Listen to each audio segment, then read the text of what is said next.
ongi etorriak M saiora. Hemen gaude, bigarren denboraldi honetan, aditu eta arituak laguntzeko intentzioarekin, edo, gaiak mahai gaineratu, eta horien inguruan hausnartzeko gakoen bila edo. Eta gaurkoan, pilpilean eta asko hitz egin den gai bat ekarriko dugu gurera, denak dakigu komunikatzeko moduak aldatu direla. Zeharo aldatu direla eta gu geuk, helduok, etxetik irtetzen algera noizbait, telefonorik gabe. Egun guztiak kateatuak gaude, mezuak, berriak, dena delakoa, bideoak edo jarraitzen.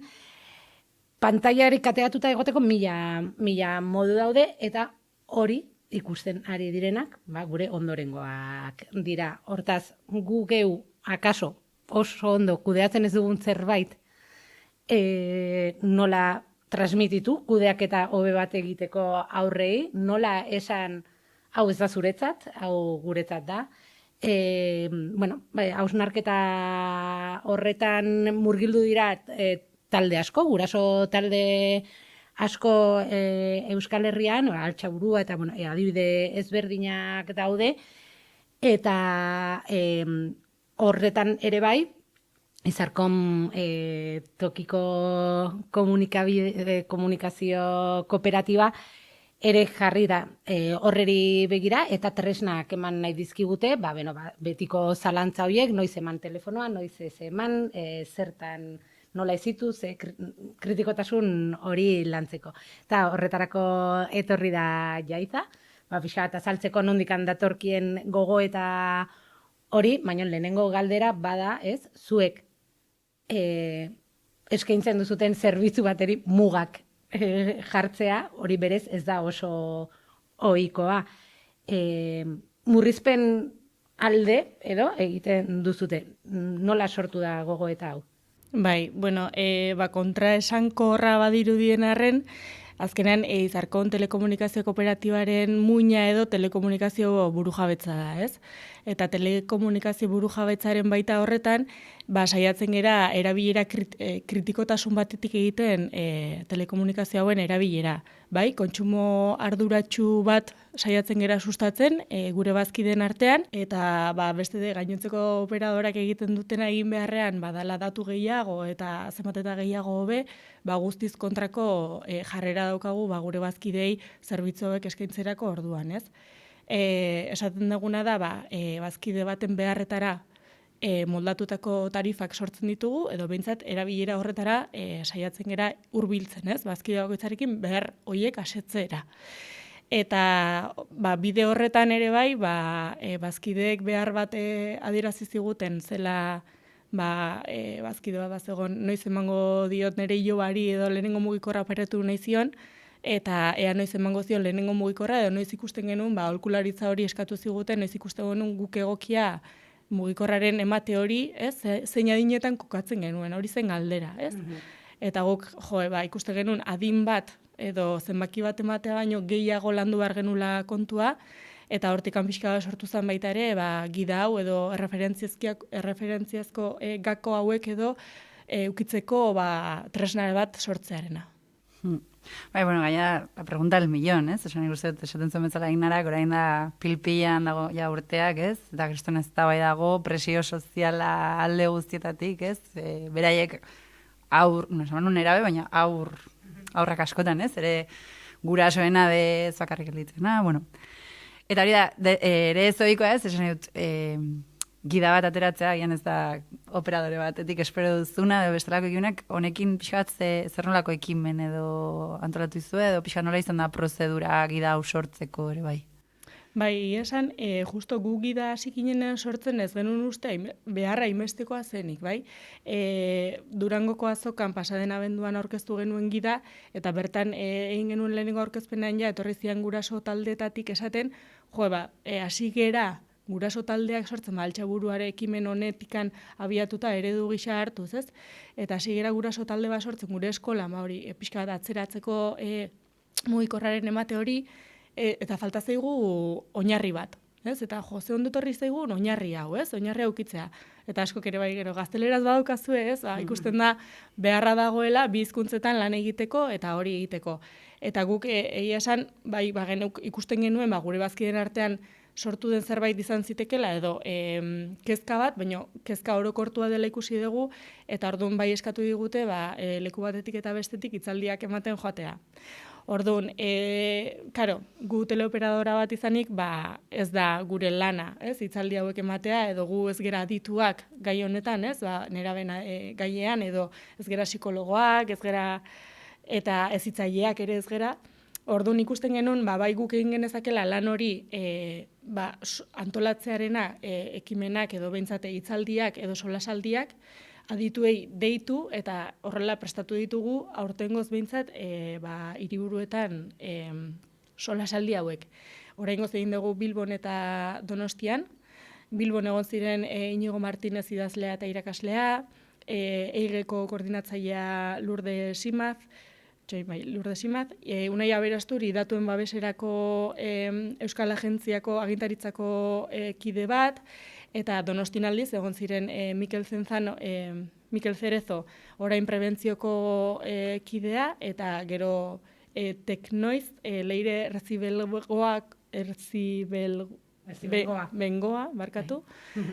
Zurriola ikastelako ama bat, bereiek ere bai Teknoiz sortu dute, eta bereien eredua pixka bat esplikatzen, eredu hoietatik abiatuta, beste guraso taldeek ere eukiditzaketelako ideiak eta referenteak, ez? Orduan, gu izarkon bezala, ekimen hauet sortzen ditu, antolatzen ditu, baina bai beti, eta gida ere dagoela aditu ez jantzia, ez? Eta, bai, garrantzitsua iruditzen zaigu, azkenean gai bada potentea, ez? Eta ertz asko dauzkana. Ertz asko dauzkat, orduan aditu ezberdina, ertz guzti horiek orekan jartzeko. Ez azkenean dispositiboak, azkenean da interneterako akzeso hori, ez? Edo hainbuta gainera denboraldi honetan asko hitz egitera gara belaunaldien terminologia berri honetan, ez? Millennial, Z edo boomer, eta de hecho gaur egun inkluso dizendapen horiek oinarritzen dira hortan, ez? Internetean noiz iritsi den gure bizitzetara, ze puntu daño eragiten ari duen, ez? Belaunaldiak identifikatze ditula, inkluso. Baina hor, gida, hemen ekarri guztuna hori eta jartzen du, ez? Nerabeek mugikorrak izate bidean laguntzeko helduentzako gida. Hago gainera, barbenduta, helduentzako gida. Hori da, eta igual lehenengo galera da, helduak guk geune pres gaude erabileraren inguruko kritikotasun edo autokritika bat egiteko. Autokritika lehenengo. Ze, klar, hori ardura ez, beti da txikienekiko, baina, klar... Edo beldurra, edo... Bai. Baina, klar, da, como, igual gure burutik hasi behar dugu, pixka bat azterketa hau egiten, ez? Hori da. Gure osasunagatik, azteko, ez? Ez da osasuntxua egiten dugun erabilera, orokortua dagoena ez da osasuntxua, estadistika daude, eta egunean uste 3 ordu baino gehiago pantaiai dedikatzen dizkiegula, ez? Eta asko da, 3 baino igual izan daiteke 6, eta gehiago ere ongo dira, ez? Eta gero lanean pasatzen ditugun orduak pantaiari begira, eta bar, asko da, ez? Eta hau ez da osasuntxua. Inondik inora, eta badaude batzuk, pairatzen ari direla ondorioak, ez? Insomnioa dela, edo antxietatea dela, edo badaude hainbat ondorio, ez? Pairatzen ari geranak. Bista galtzea. Hori da, ikusmenean, dementzia digitala zitziten ari gara baita ere, bai, dementzia digitala esate zaio, hainbeste artikulo, berri, post irakurtzen ditugu egunean zehar, ez daukagula gaitasuna batekin berarekin ere geratzeko. Ez dakigu bale bat agertu den zarautzen edo izan den Japongo lurrikararen ondorio. Bai, iristen zaizkigula inbeste informazio eta saturazio horrek eragiten diguna dela retenitzeko gaitasun hori galtzea. Nire burua pixkat identifikatu bazen hainbeste input, ez? Dago fa. Bueno, are gehiago... Nun ikusi dut hau, ez? Eta saiatu bilatzen, eta ez topatu. Irakurri nun... Norbaitek bidali zidan, ez? Bai, hori da. Bai, galtzen gara. Bai, eta gero hori, ez? Galtzen dugu baita ere aurre ikusteko, gauzak aurre ikusteko, ekitaldiak, ekimenak aurre ikusteko gaitasun hori, ez? Noiz neukan bilera bat, ez? Datorren asteartea, behidatu behar dut. Ez daukagu gaitasuna hori ere retenitzeko, ez? Gure planak dena direlako, 5 minutu barru berandu noa, ez? Denbora guzti nahi gea momentukoa eskatzen eta momentukoa egiten, eta ez daukagula aurre ikusteko gaitasun hori etorriko dena edo...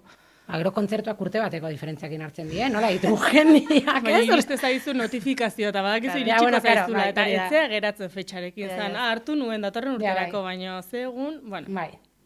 Ja, bai. Eta, bueno, nik uste dut azkenean ondorio horien jabe izanik, ez, autokritika egiteko momentua dela, nahiz eta preste egon edo ez, badela momentua, eta batez ere datozen generazioei zor diegulako, ardura hori daukagulako, eta nik uste gure ardura badela beraiek, ez puntu ontara iristea, edo ez puntu okerragoetara iristeko, jartzea geldi une bat, ez, eta esatea autokritika egin, eta esatea, nola nahi dugu beraiek egotea, ez? Eta esatezian nahi diez, nire oso lagun bat bigarren hezkuntzako irakaslea da, eta, karo, gure atzera joan da, ez? Gure gaztarora jartzen bagera, gure lagunekin eukitzen genituen erlazio horiek, hasita bukatzen ziren gutxi gora bera, institutoa hasita bukatu, ez? Eta hor ja bukatzen zen, eta zuzen joan zure etxera, eta loitezen un lasai, eta etzenokan inorren mezurik. Orain, karo, esnatzen dira, eta goizeko 8:00 jauzkate, igual, 35 WhatsApp.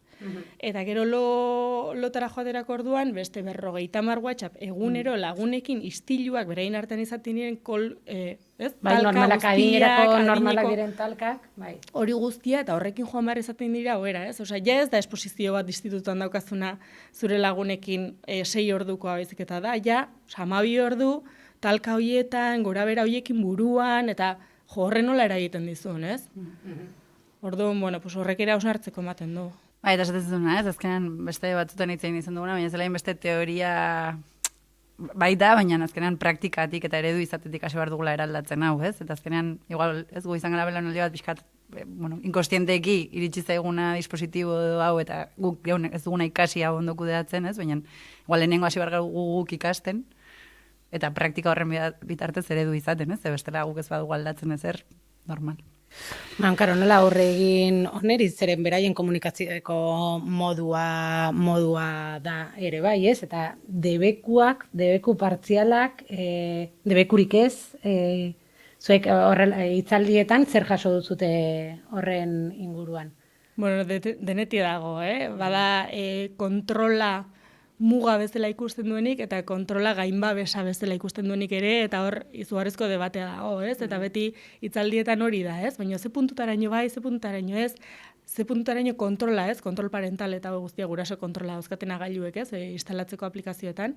Ze puntutaraino bai eta ez. Eta guk azkenean argi ikusten duguna, edo, bueno, behintzat aldarrikatu nahi duguna da, konfiantza bat egon behar dula gaztearekin, hasieratikan konfiantza bat egon behar duela, eta prozesuak mailakatu izan behar duela, osea, progresiboa izan behar duela. Orduan, gailu baten ematerako orduan, irakaspen bat egon behar du, eta bide laguntza bat egon behar da.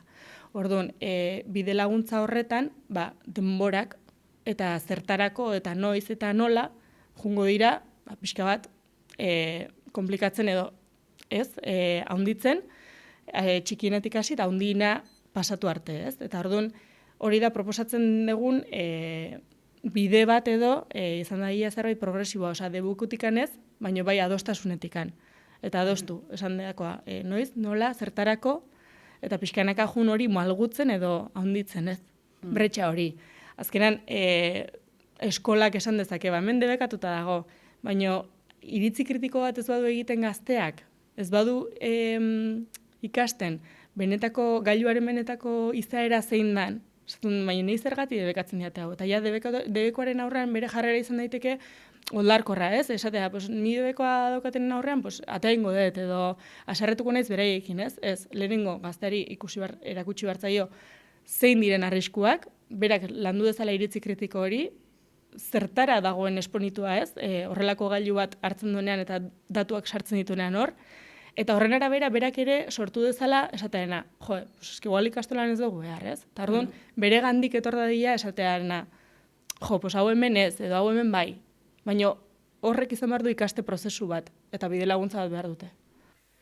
Berez, ezakizein itzalitan entzun nuen, hori, izan behar dura zerbait oso progresiboa, zen askotan ez gara kontziente zenbat aldiz, esan diogun, Gure txikiei gelditu, ez gurutzatu. Begiratu alde batera eta bestera. Berriz, gelditu, ez gurutzatu, begiratu alde batera eta bestera. Urrengo egunean, urrengoan. Ez, gauzak barneratzeak baduela prozesu oso bat. Dela, eta askotan esaten ditugun gauzak, inbertitzen dugula inkontzienteki gauza batzuk barneratzeko denbora asko, eta batean ez, gailu bat eman, eta da, ez, egon behar du, aurrektikan, kriston lanketa, kriston prebioa, eta askotan esaten diren gauzak, ezin dela batean esan ez bitu hau, baina arriskutsua da, ez bitu, kotxe bat, ez, kotxeak ez zaitu ikusten, orduan arriskutsua da, ez, hau gertatzen bada, orduan hau arriskutsua da, hau onuragarria da, hau, ez, eta behin, berriz, eta oso azkar bizi gea. Dena nahi dugu azkar jute, azkar barneratzea, eta ikaspenak ez doa zorren azkar. Ez? Hori da. Eta da, kriston gauza potente ematen ari dieguna. Bai, eta gainera hori ez, pixka bat, hori esaten zuen progresiboa, eta askatasunen eta konfiantzan eta autonomia lantzen garatu behar dela. Eta ez dakit hor, dago lako, eztabaida potentea ez, esaten zuen kontrol parental hoiekin. Dela, puntu baten ere, dela, ez dakit, nik ez daukat iritzi formatu bat honen ingura, baina hor ere, hitz egiten da asko, badagula bretxa generazional bat, gaur egungo guraso eta esan nahi dut, agian zuk uste duzu superkontrolpean daukazula, eta zure seme-alabak toreatu du zure ustezko kontrol hori mila modutan, ez? Esan nahi dut, hori ere pixkat ilusorio izan daitekela, segurtasun sentsazio edo kontrol sentsazio hori. Eta gainera hori, ez? Horri eztabaida izugarrizkoa da, eramaten dugulako antzina, baina ezakit ni, zu sartzen zinen zure seme-alaben konversazioak entzutera, edo, ez? Ze puntura ino nik sartu behar dut bere bizitzan, kontrolatzera hori, jakitera zen mezu idatzi duen, norri idatzi dion, baina, bueno. Baina badago modurik, hori ez zitzeko, askatasunean, kritikoetasunean, zeren gero badaude beste, ez? Beste diskurtso batzuk eta, ez diegu alkola ematen 18 urte arte, ez diegu erretzen, arau batzuk lagungarriak izan litezkeela, ez? Edo lege batzuk horretarako, hori ere existitzen da. Jakin da. 18 urte baino lehenago da kalkuladatu dutenak, erretuko dutenak, baina berez establezitzena, hau ez da osasungarria gure burmuinarentzat, X adinera arte, ez? Eta ezarri daitezke olako horrez da potentea dira. Bai, nik uste, nik uste hori dela etxe bakoitzean, baina gero baita ere inguruak nola eragiten duen, ez? Eta horregatik hain garrantzitsua dira, eta askotan, hemengo zuen solasalditan ere bai askotan entzun da, ez? Osea, ama izaterakoan, guraso izaterakoan, ze garrantzitsua den babesa edo komunitate hori, ez? Eta nik uste guraso taldeak eta herri ekimenak horretan asko laguntzen dutela, eta babes hori jasotzea dela oso garrantzitsua denak norabide berean arraun egiteko, ez? Eta nik uste pixka gakoa hori dela, ez? Goazen denon artean adostea, elkartzea, zeiruitze zaigu hausnartu hitz egin, eta azkenan gizarte individualista, hiperindividualista honetan, sare hori egitearen garrantzia, ez? Eta pixka hori aldarrikatu, sortzen ari den zerbait da, orain arte igual beste gai batzutan ez deun sortu bezala, orain honekin sortzen ari da, ez?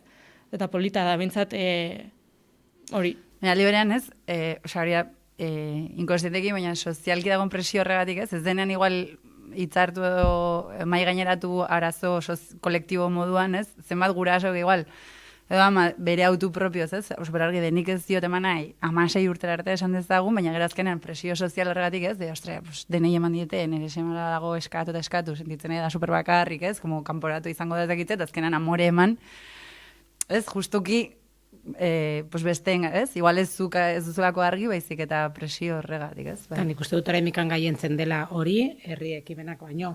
Beno, olatua, oraindikan. Rebertitzen nahi da bezala, ez? Piskat hori komentatzen genuen, azkenengo solasaldietan hori izan da denok atera dugun konklusiotako bat, osea, badagola, ikusten dela rebertitzeko tendentzia hori, ez? Bazijoala hori, ja inertziaz, ematen bazen leheno 11 urterekin mugikorra, batez ere lehen hezkuntzatik bigarren hezkuntzarako salto horretan, ez?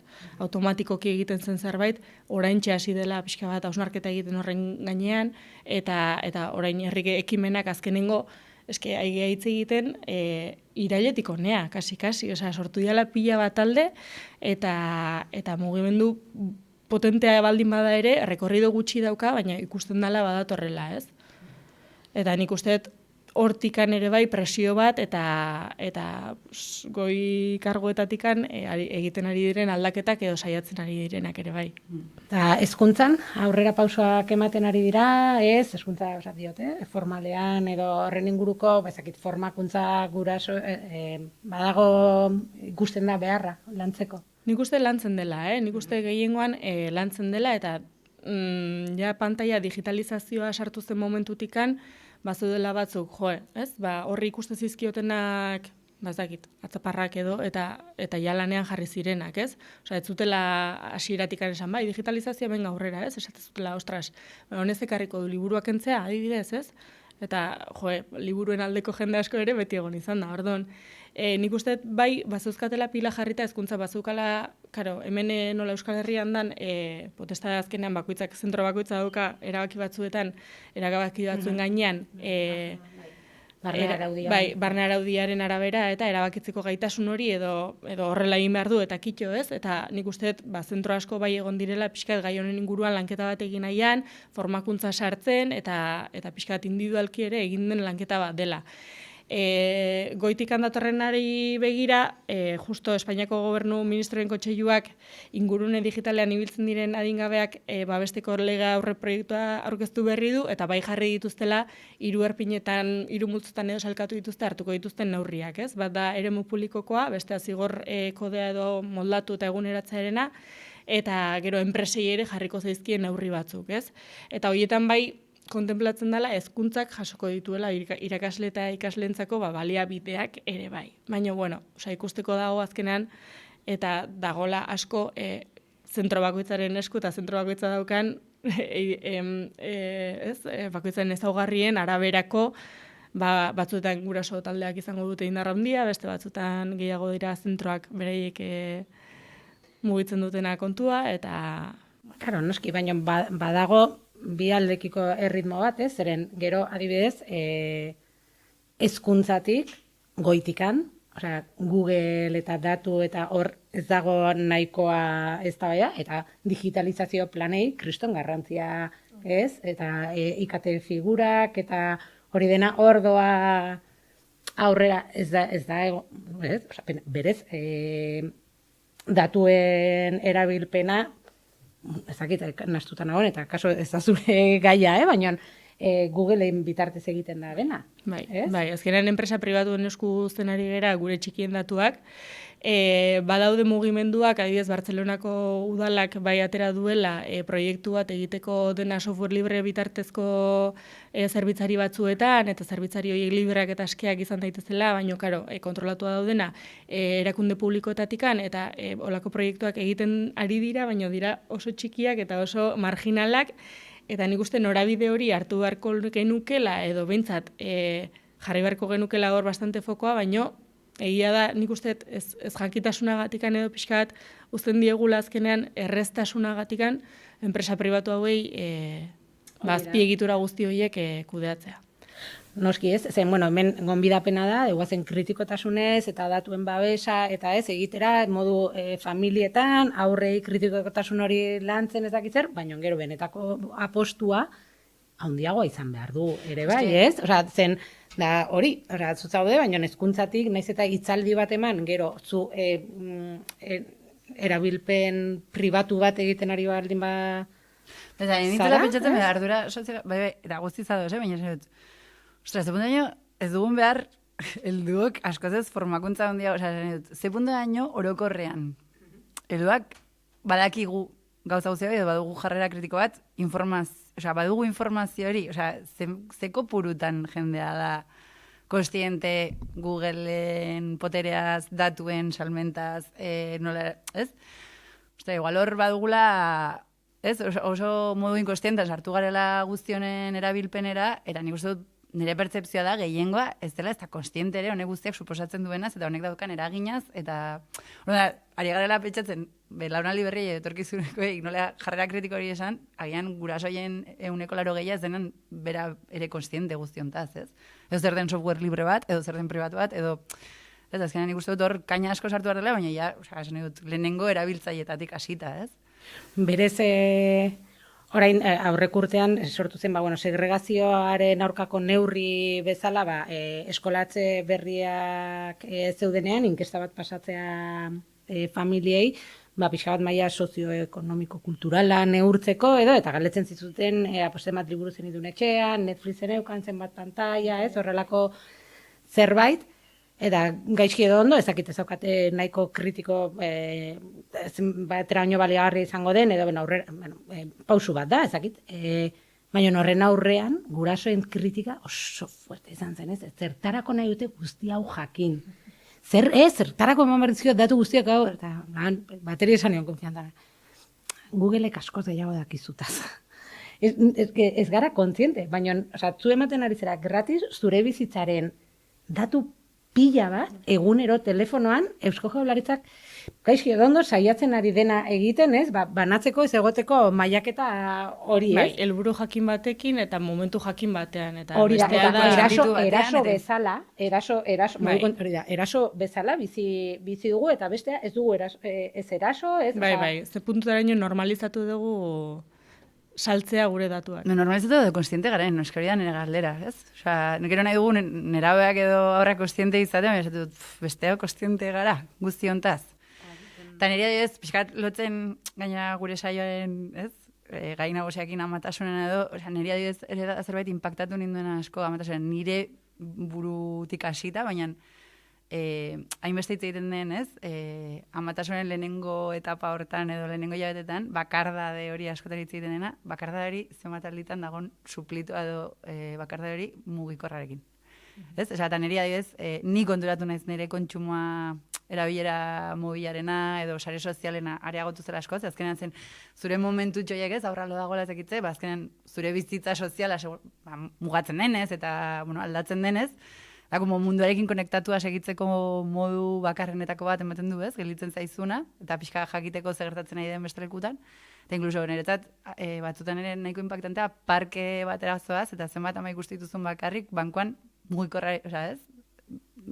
Hartzen hasten bazela da, estampa bat oso ohikoa, ez? Bai, edo txakurra pasatzea atatzen dena, da mugikorrakin jartzen da baita ere, eta... Edo multipantaiena, telebista piztuta eduki, eta mugikorrarekin aldi berean, edo, ostra, dela, bai, nahiko alarmatzeko modukoa.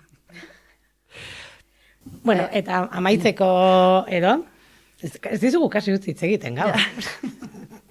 Mugitzen digu gaia. Hau, gertatzen da, hitzaldietara jun, eta azkenean dira hitzaldira etorri direnak gehi adituak, eta berein artean sortzen da solasaldi moduko bat, eta ez da izaten, ez, goiti berako hitzaldi bat, baizik eta normalen elkarrizketa bat, eta hau da polita deno daukagulako, deno ikutzen digulako, eta ostras, asuntoa potentea dalako. Ja.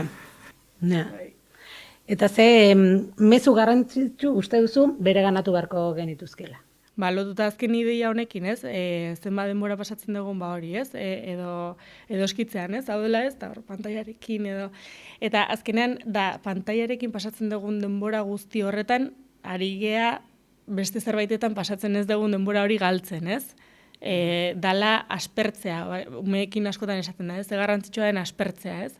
Edo guge horri, ez? Aspertzea, edo astea pentsatzen, gure burua pixkat, ez? Imaginatzen, aurre ikusten, hori ekiditen nahi gea, eta pantaila baten aurrean jartzen nahi gea gure burua, ez? Eta hori, bideoak, eta eskarrol infinitoetan, eta hor murgilduta gaude, ez? Eta, dala, denbora bat, ari gala galtzen beste zerbaitetan. Ni proposamen zehatzu zela, kontrol parentalena, izango zela oso interesgarria, zure buruari aplikatzea, ez? Ez, oso fuertea da, ni behin hitz egiten eta zengo bere semalabena kontra, eta hori, lau ordu pasazitu natzo, badakit 3 YouTubeen, bat ezakit zer, eta egin duzu zure buruari. Beldurra ematen du. Bai, baina igual beharko genuke ere, bai. Igual lehenengo neurri hori da. Ordu betera alarma bat eta itzali telefonoa, holako zerbait, ez? Batzutan, beharko nuke igual hau. Bestela, ez naiz geldituko. Bai, baina igual derrigo, ez? Dispositiboak berak, egunean egitea hori jarraipen, ez? Mesurtxo bat, gaztatxo hori, eta esan, pasaitu zain beste ordu, ontan, eta azkenan, igual autokonstientziarako, bada aplikazioak ere bai erretzeri usteko, ezakitzen bat ahorratu duzu. Balako zerbait. Proposamena, gizarko megaratu nahi badu. Aplikazio bat. Jo, honekin ez dakit zerbait gehiago esan nahiko zenuken.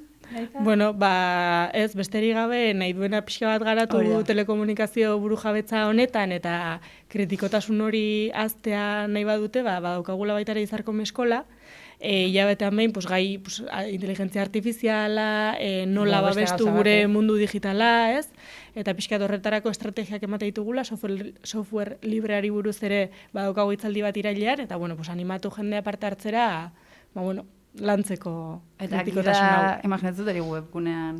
Bai, gidari buruz webgunean badaukagu horritxo bat, eta bertan informazio guztia agertzen da, hurrengo hitzaldian ez izango diren, gida nun eskuratu daiteken, eta animatzen diogu baita ere guraso taldeak baldin badaude, gida bereien artean banatu nahi dutenak, idazteko eta bidaliko genikela sorta bat.